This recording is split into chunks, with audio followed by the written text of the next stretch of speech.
Hello everyone, welcome to Shivam coaching classes. आज मैं आपको बताने जा रही हूँ चैप्टर 9 आइडेंटिटी से एक्सरसाइज 2 के रेस्ट क्वेश्चंस को। हम क्वेश्चन नंबर 5 तक के क्वेश्चंस को पहले ही देख चुके हैं। अब हम देखते हैं क्वेश्चन नंबर 6।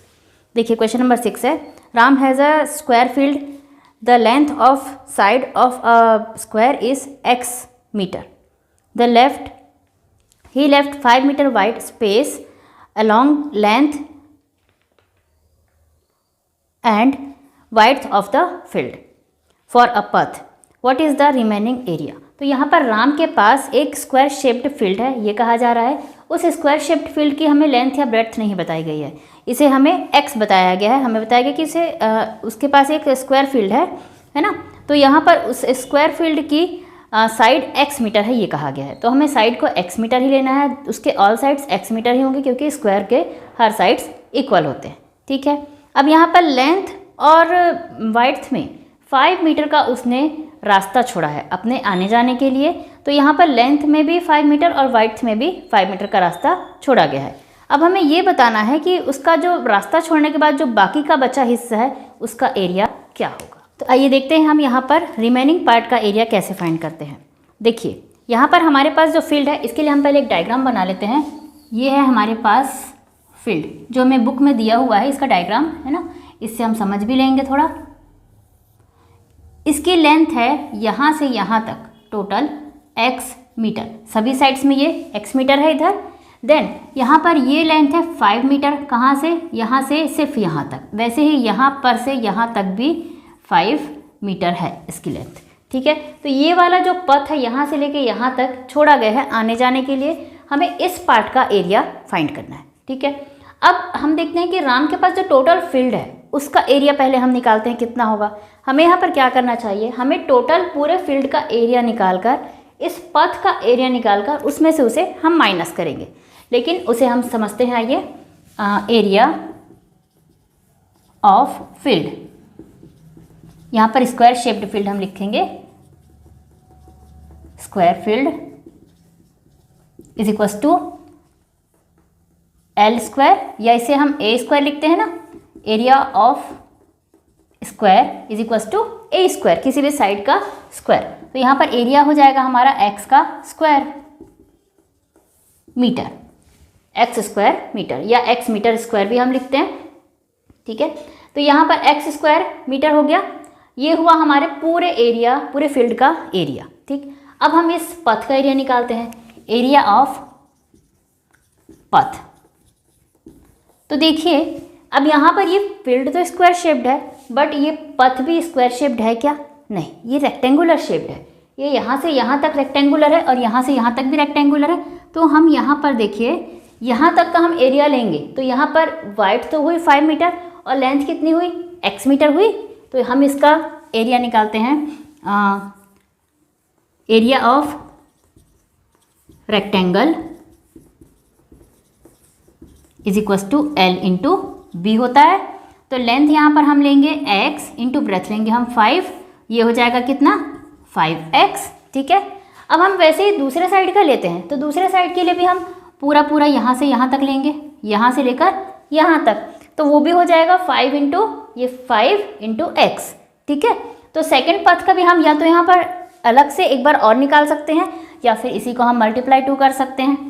अब यहाँ पर 2 रेक्टेंगल्स हैं, तो हम यहाँ पर area of path is equal to 5x into 2 कर देंगे, 5x इंटू 2, ये हो जाएगा 10x मीटर। ठीक है, 10x मीटर हो गया। ये यहाँ पर मीटर के साथ हर जगह पे स्क्वायर लगेगा क्योंकि ये एरिया है। तो ये हो गया 10x मीटर स्क्वायर, इन दोनों ही पथ का एरिया। अब ये वाला जो स्पेस है, अब ये दोनों में, इसमें भी है और इसमें भी है, तो हमें एक बार इसे माइनस करना पड़ेगा, किसमें से, इस रेक्टेंगल में से। तो हम यहाँ पर 10x मीटर स्क्वायर में से माइनस करेंगे इस स्पेस को।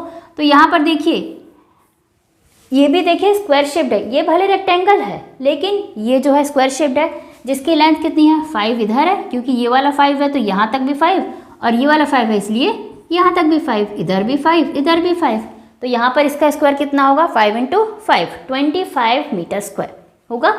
तो यहाँ पर area of common part common part is equal to 5 into 5, 25 metre square. ये हो गया कितना? 25 मीटर स्क्वायर। अब हमें इसको इसमें से माइनस करना पड़ेगा, ठीक है। इसके लिए हम पूरा लेते हैं एरिया ऑफ रिमेनिंग फील्ड। सीधे सीधे हम यहाँ फाइंड कर देते हैं। Area of remaining field is equals to, देखिए पूरे फील्ड का एरिया कितना था? एक्स स्क्वायर माइनस, हम इसमें से क्या लेंगे? हमने निकाला है area of path 10x minus, इसमें से हम माइनस करेंगे क्या? 25 को हम माइनस कर देते हैं, ठीक है। अब इसको हम थोड़ा सा और सॉल्व कर देते हैं। एक्स स्क्वायर माइनस 10x, ये माइनस इंटू माइनस हो गया क्या? प्लस 25। ये हुआ हमारा आंसर इस रिमेनिंग फील्ड का एरिया ऑफ रिमेनिंग फील्ड, ठीक है। That is answer. नेक्स्ट है question number 7। In a temple the number of flowers offering to an idol is equal to the total number of idols in the temple. 2 more idols will established over there. Now also priced offer the equal number of flowers to the equal number of idol, but 24 more flowers are needed. तो यहाँ पर हमें ये बताया गया है determine the previous number of idols in temple, है ना। तो यहाँ पर हमें ये बताया गया है कि एक मंदिर है, वहाँ पर जो वहाँ का पुजारी है वो वहाँ मंदिर में जितने मूर्तियाँ हैं उतने ही फ्लावर हर मूर्ति पर चढ़ाता है। इट मीन्स अगर वहाँ पर 5 मूर्तियाँ हैं तो सभी मूर्तियों पर 5-5 फ्लावर्स वो चढ़ाता है ना। तो यहाँ अगर यहाँ पर हम मान लें कि x आइडल्स है, x मूर्तियाँ हैं, तो वो x फ्लावर सभी पे चढ़ाएगा। बट उसके बाद चेंजेस क्या होता है कि 2 और नई मूर्तियाँ आ जाती है मंदिर पे, तो वो 2 और नई मूर्तियाँ आ जाने से मूर्तियों की संख्या बढ़ गई, तो वो जितनी संख्या बढ़ गई उतनी संख्या बढ़ाकर उतने फ्लावर्स हर मूर्ति पर चढ़ाता है। तो अब हमें ये यहाँ पर फाइंड करना है कि मंदिर में पहले कितनी मूर्तियाँ थी, ठीक है। तो यहाँ पर हम ले लेते हैं the previous number of idol is in temple is x. The previous number of idol in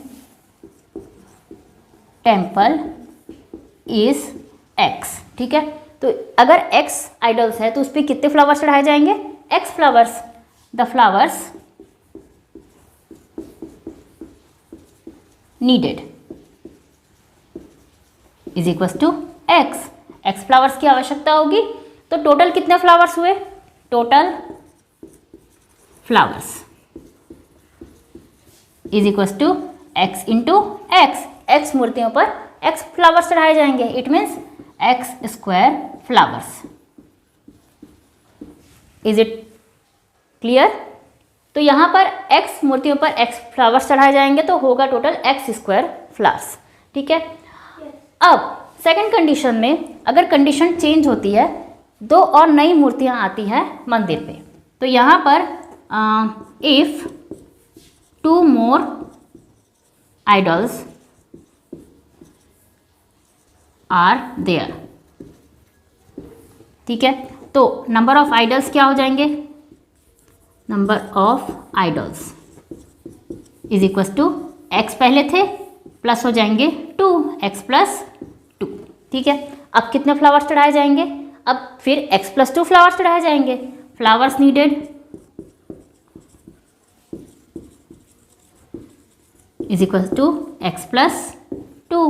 Then total flowers is equals to x plus 2 into x plus 2. इस x plus 2 का मल्टीप्लाई हमने इस x plus 2 से किया, तो हमारा answer आएगा क्या? x plus 2 whole square. x plus 2 into x plus 2 is equal to x plus 2 whole square होता है, आपने पढ़ा हुआ है ये रूल. तो यहाँ पर हो गए x plus 2 whole square flowers. अब हमें ये बताया जा रहा है कि वहाँ पर जो प्राइस है, जो पुजारी है, उसे 24 और ज़्यादा फ्लावर्स लाने की ज़रूरत पड़ रही है 2 मूर्तियाँ नई आ जाने से. तो the price needed 24 more flowers। तो यहाँ पर पहले वो कितने फ्लावर्स लाता था, एक्स स्क्वायर फ्लावर्स, तो x square plus 24 is equal to x plus 2 whole square. ये क्लियर है, पहले वो एक्स स्क्वायर फ्लावर्स लाता था, 24 उसे ज़्यादा लाने पड़े तो हुए कितने, x plus 2 whole square flowers. अब ये मूर्तियाँ बढ़ जाने पर वो इतने फ्लावर्स चढ़ाता है ना मंदिरों मूर्तियों पर, इसलिए x plus 2 whole square flowers. अब इसे हम सॉल्व करते हैं, x square plus 24 is equal to, इसे हम सॉल्व कर लेंगे, x plus 2 whole square is equal to x square plus 2 into x into 2, 2 2 जा 4 एक्स प्लस 2 2 जा 4 बी स्क्वायर। यहाँ पर हम रूल लिख लेते हैं, A plus B whole square is equal to A square plus 2ab plus B square. ये rule आप सभी को बहुत अच्छे से याद होने चाहिए।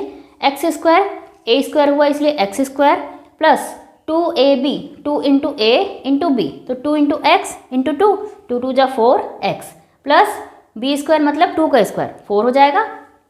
अब इसे हम सॉल्व करते हैं, एक्स स्क्वायर प्लस 24, हम यहाँ पर इस 24 को तो यहीं रखते हैं, चलिए एक्स स्क्वायर को यहीं रखते हैं, माइनस एक्स स्क्वायर, ये वाला एक्स स्क्वायर इधर आ गया, फिर ये एक्स वाले को ले आते हैं minus 4x is equal to 4, ये 24 चला जाएगा यहाँ माइनस 24 होके। साइन चेंज हो जाएंगे जब वो एक जगह से दूसरी जगह ट्रांसफर होंगे, इक्वल के दूसरी तरफ जाएंगे तो उसके साइन चेंज हो जाएंगे। जैसे कि एक्स स्क्वायर का प्लस से माइनस हुआ, प्लस 4x यहाँ पर आके माइनस 4x हुआ, सेम उसी तरह से 24 इधर आके माइनस 24 हो जाएगा। ठीक, अब ये एक्स स्क्वायर हो गया कैंसिल, बचा क्या, minus 4x is equal to 24 में से 4 माइनस होगा तो कितना बचेगा, माइनस 20। अब ये साइन हो जाते हैं यहाँ पर कैंसिल, ठीक है।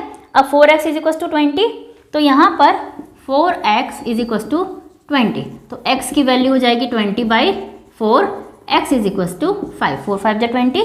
तो यहाँ पर उस टेम्पल में पहले से 5 आइडल्स थे, are there in previous,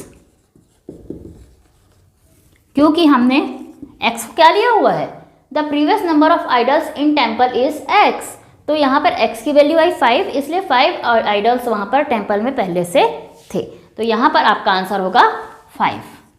clear है।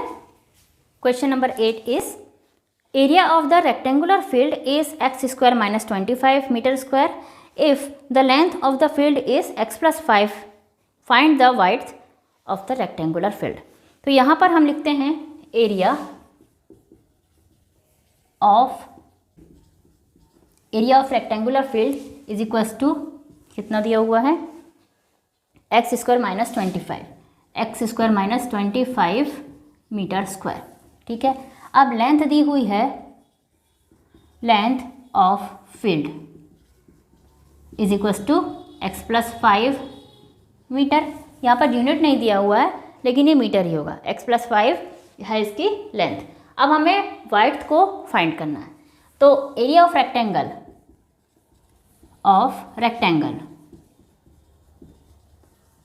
Is equals to length into breadth, या फिर हम यहाँ पर वाइड्थ लिखते हैं, वाइड्थ और ब्रेथ एक ही होते हैं, हम दोनों ही यहाँ पर लिख सकते हैं।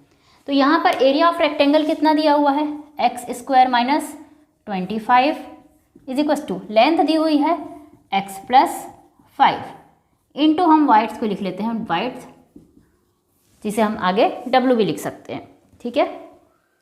अब देखिए यहाँ पर हम क्या कर सकते हैं, यहाँ पर x प्लस 5 को हम यहाँ ट्रांसफ़र कर सकते हैं, तो यहाँ हम लिखते हैं x square minus 25 upon x plus 5, bracket से लगाने की इतनी ज़रूरत नहीं है, यहाँ पर वाइड्थ आपका यही रहेगा, ये जो है यहाँ पर मल्टीप्लाई में है, ये इधर ट्रांसफ़र होकर डिवाइड में आ जाएगा। Is it clear. तो यहाँ पर देखिए एक्स स्क्वायर माइनस 25, आप इसमें कोई चेंजेस कर सकते हैं क्या, देखिए 25 5 का स्क्वायर है तो आप इसमें 5 स्क्वायर लिख सकते हैं, x square minus 5 square upon x plus 5, चलिए ब्रैकेट भी लगा ही लीजिए, क्योंकि ब्रैकेट से क्या है, हमें लगता है कि अंक नंबर्स इधर उधर ना हो जाए, ठीक है। अब एक्स स्क्वायर माइनस 5 स्क्वायर, देखिए आपने आइडेंटिटीज़ में पढ़ा हुआ है, फर्स्ट आइडेंटिटी है a plus B whole square, second identity है a minus B whole square and third identity है A square minus B square. तो ये यहाँ पर देखिए A square minus B square है, तो यहाँ पर हम इसे पुट कर सकते हैं a square minus B square is equals to a plus b and a minus b. आपको आइडेंटिटीज़ को यहाँ पर शो करना चाहिए, इससे आपको फुल मार्क्स मिल सकते हैं। तो यहाँ पर एक्स स्क्वायर माइनस 5 स्क्वायर को हम पुट करते हैं, ए स्क्वायर की जगह हम एक्स लेंगे और बी की जगह हम लेंगे 5। तो यहाँ पर हो जाएगा हमारे पास a plus b means x plus 5 and a minus b x minus 5 upon x plus 5 हमारा पहले से ही है नीचे इज इक्वल्स टू डब्ल्यू वाइथ। अब देखिए एक्स प्लस 5 एक ऊपर है, एक्स प्लस 5 एक नीचे है, सेम चीज़ें हैं, एक्स माइनस 5 अलग से है। तो हम इससे यहाँ पर x प्लस 5 को कैंसिल करने के पास हमारे पास क्या बचा x माइनस 5। तो यहाँ पर width is equals to x minus 5 हो जाएगा। यहाँ मीटर हम लिखेंगे x माइनस 5 मीटर, ये होगा हमारा आंसर। नेक्स्ट है question number 9। The width and length of the rectangular mirror are consequent numbers in measured if measured in feet. किसी रेक्टेंगुलर शेप्ड मिरर के लेंथ और ब्रेड्थ जो हैं वो कॉन्सिक्वेंट नंबर्स में, इट मीन्स कंटिन्यू आने वाले नंबर्स में है, जिसको फीट में मेज़र किया गया है। The difference between square of this numbers is 5। Find the length and width of the mirror. तो किसी मिरर के अगर लेंथ और वाइड्थ को हम किसी कॉन्सिक्वेंट नंबर में लेंगे तो हम क्या लेंगे, हम उसे लेंगे x एंड x प्लस 1। देखिए किसी भी नंबर को आप जैसे कि फाइंड करते हैं, कॉन्सिक्वेंट कहा जाता है, कॉन्जिक्यूटिव कहा जाता है, मतलब कंटिन्यू आने वाले नंबर्स। तो पहला नंबर हमने 1 लिया तो दूसरा नंबर 1 प्लस 1 2 ही होगा। तो यहाँ पर अगर हम पहला नंबर x लेते हैं तो दूसरा नंबर x प्लस 1 होगा। ठीक है, length of mirror, let the length of mirror is equals to x feet, यहाँ पर फीट में लिया गया है। Width of mirror is equals to x plus 1 feet. ठीक है, अब ये हुआ x और x प्लस 1 फीट। अब हमें यहाँ पर एरिया निकालना है या ऐसा कुछ नहीं करना है। अब यहाँ पर आगे देखिए क्या दिया गया है, हमने अगर फीट में नंबर्स को ले लिया तो आगे दिया the difference between square of this numbers is 5। अब इन नंबर्स के स्क्वायर्स का डिफरेंस 5 है, तो यहाँ पर इन नंबर्स का हम स्क्वायर कर देते हैं, x square minus x plus 1 whole square is equals to 5। ठीक है, अब इसको हम सॉल्व कर सकते हैं। एक्स स्क्वायर माइनस यहाँ पर ए प्लस बी होल स्क्वायर, तो उसके अकॉर्डिंग हो जाएगा एक्स स्क्वायर प्लस 2ab, मतलब 2 इंटू एक्स इंटू 1, 2 1 जा 2, 2x प्लस 1 का स्क्वायर हो जाएगा 1 इज इक्वल्स टू 5। हम 5 को एज इट इज़ रखेंगे। अब यहाँ x square minus x square हो जाते हैं क्या, cancel. 2x plus 1 is equals to 5। अब बचा हमारे पास 2x plus 1 is equals to 5। 2x is equals to 5 minus 1, हम इस 1 को इधर ट्रांसफर कर लेते हैं। 2x is equals to 5 minus 1 4, x is equals to 4 upon 2। यहाँ पर ये मल्टीप्लाई में है तो इधर ये डिवाइड में हो जाएगा, x इज इक्वल्स टू 2। तो यहाँ पर हमारा जो मिरर का जो लेंथ है x फीट, x की वैल्यू आई 2, तो length of the mirror is 2 feet and width of the mirror is x plus 1। x plus 1 is equals to 2 plus 1, it means 3 feet. तो यहाँ आंसर होगा हमारा 2 फीट एंड 3 फीट। इस mirror की length होगी 2 feet and 3 feet. So students, ये तो थे एक्सरसाइज 9.2 के क्वेश्चंस। नेक्स्ट वीडियोस में हम आगे की और क्वेश्चंस और डाउट्स को देखते हैं। Till then bye bye and thank you.